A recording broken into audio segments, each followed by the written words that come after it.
Путин заявил о тяжелых боях. Кремль готов к переговорам. Банковой выдвинуто условия. В Москве заявили о поражении Киева. Обращение к Зеленскому.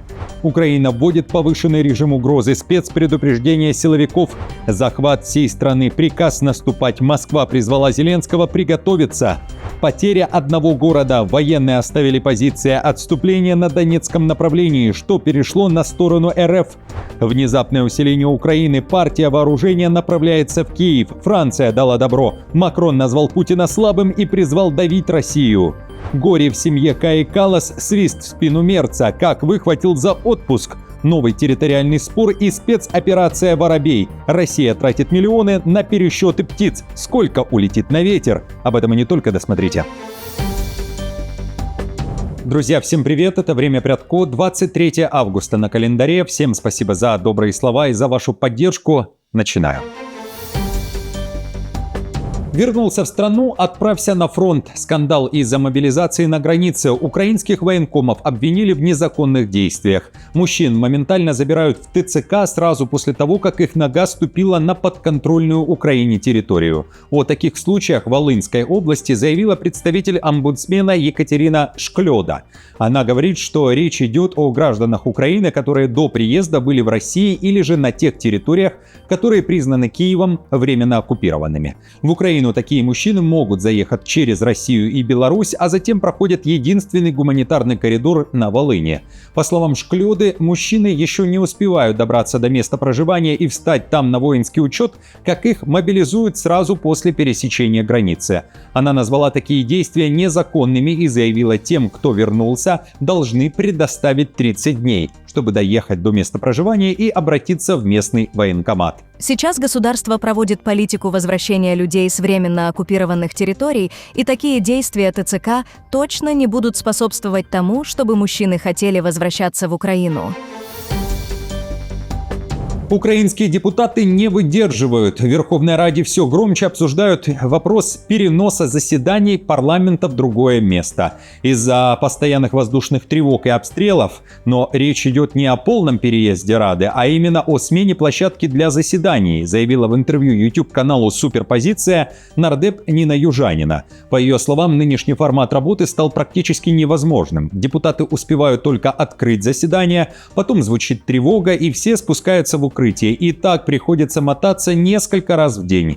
Некоторые парламентарии не выдерживают и просто покидают здание Рады, отметила Южанина. А потом зал заседаний полупустой, работать некому. При этом Южанина сомневается, что получится быстро перенести работу Рады в другое место. Это не просто из-за технических причин, говорит она.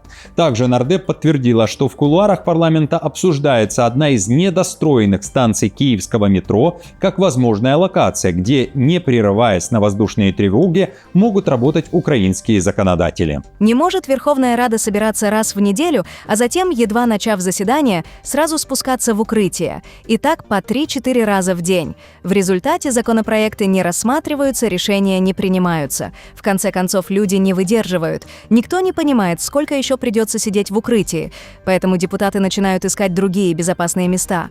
А когда тревога заканчивается, в Верховной Раде уже никого нет. Ну разве так может быть? Отмечу, на днях спикер украинского парламента Стефанчук заявил, что Раду не будут прятать в подземелье. Парламент продолжит работать в привычном здании в центре Киева. Верховная Рада не отгораживается от общества и не собирается создавать для себя особые условия, подчеркнул Стефанчук. 60 миллионов евро от Германии на гуманитарную помощь и новые ракеты. В Украину отправляется партия вооружения. Франция приняла решение. Таков итог дня переговоров у Зеленского. На Банковой по очереди встречали больших гостей. Экс-посланника Трампа. Келлог побывал в Киеве и услышал, Украина готова купить ракеты для патриотов, установки от которых пустуют в украинских полях кукурузы. О том, что Украине нужны ракеты-перехватчики, услышал и министр иностранных дел Германии Вадефуль, который также накануне побывал в столице, где и анонсировал новый пакет помощи на 60 миллионов евро.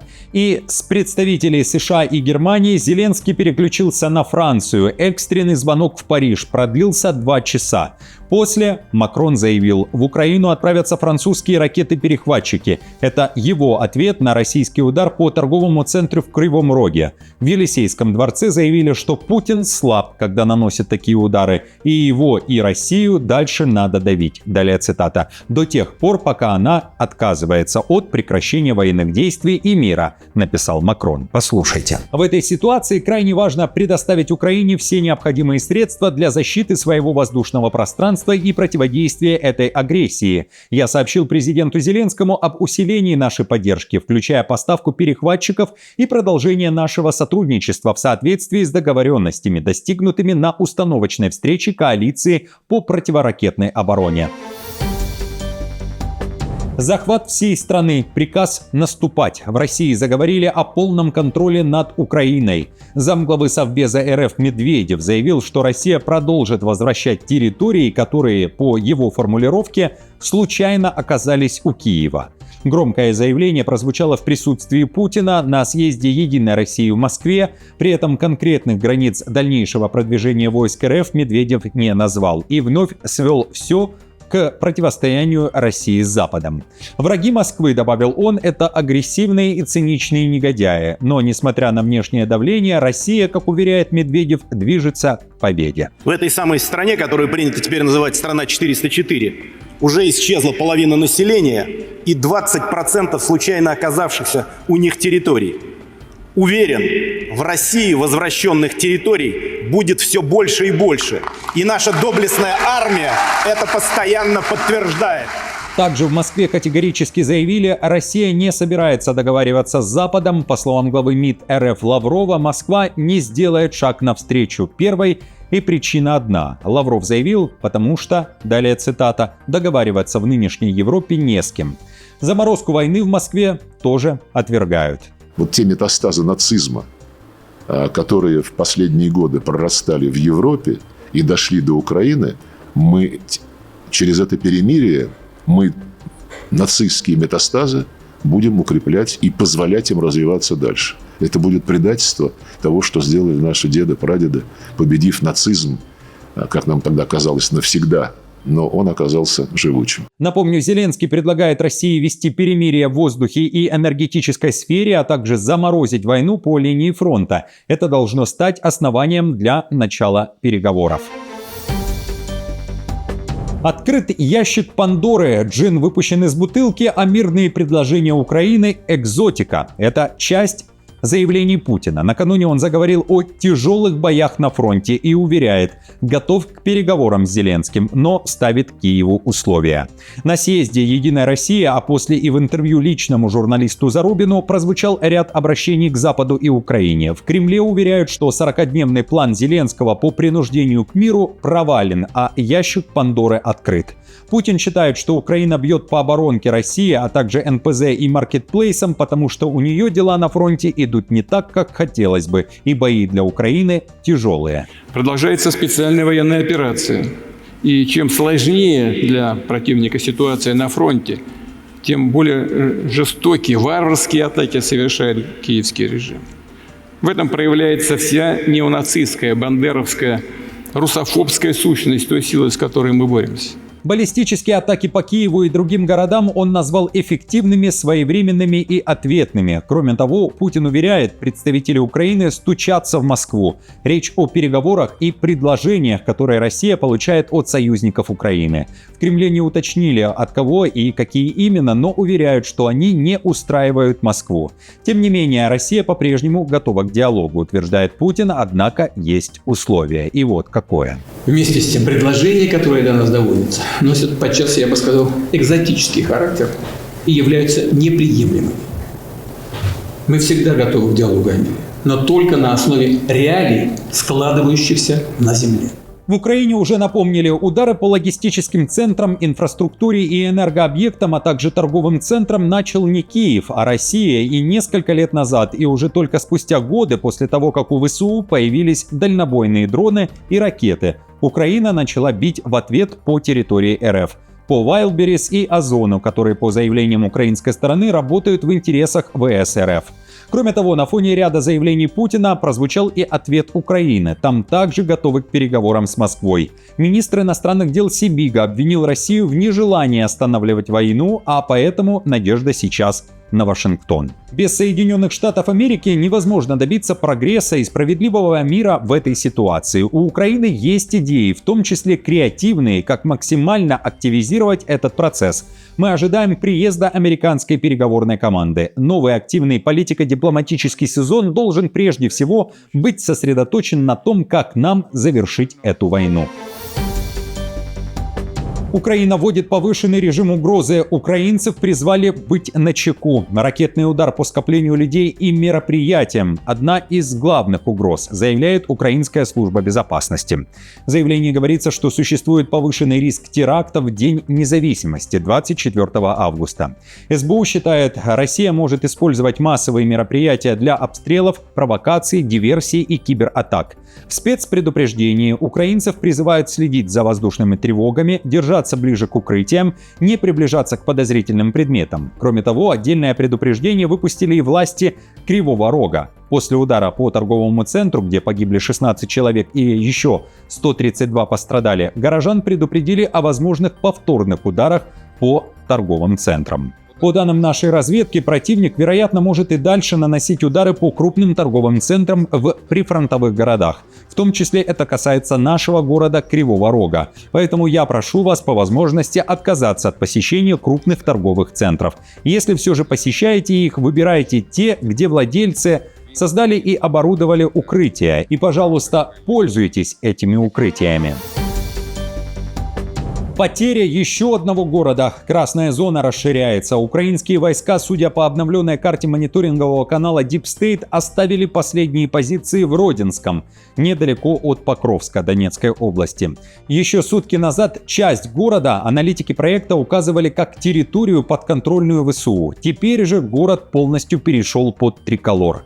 Подробности боев и обстоятельства отхода не сообщаются. Генштаб Украины потерю пока официально не подтверждал. Одновременно российские войска продвинулись и на другом участке фронта возле государственной границы в Харьковской области. Deep State описал изменения на карте так, цитирую: «Противник оккупировал Родинское, а также продвинулся в районе Артельного».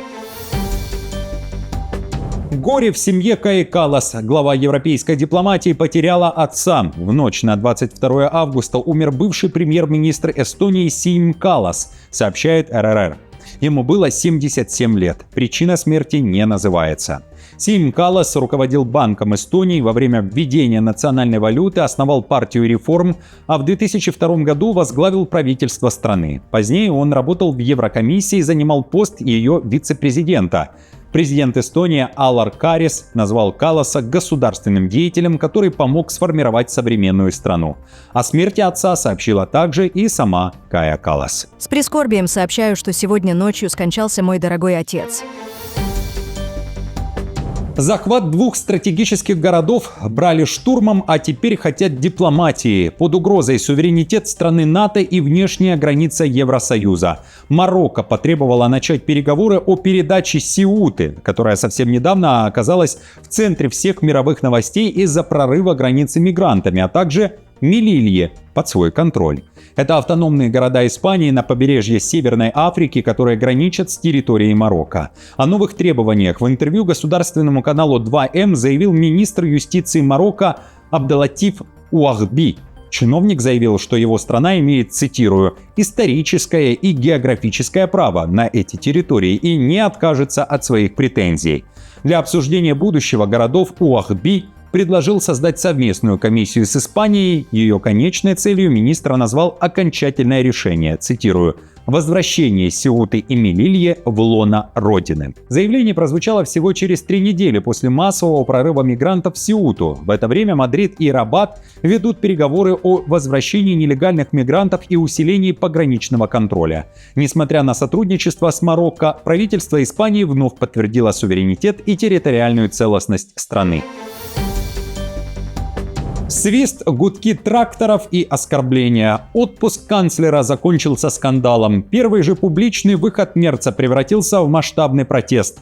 Глава правительства Германии вернулся после 3 недель отдыха и приехал в Северный Рейн-Вестфалию, где несколько дней назад бушевал крупнейший лесной пожар в истории региона.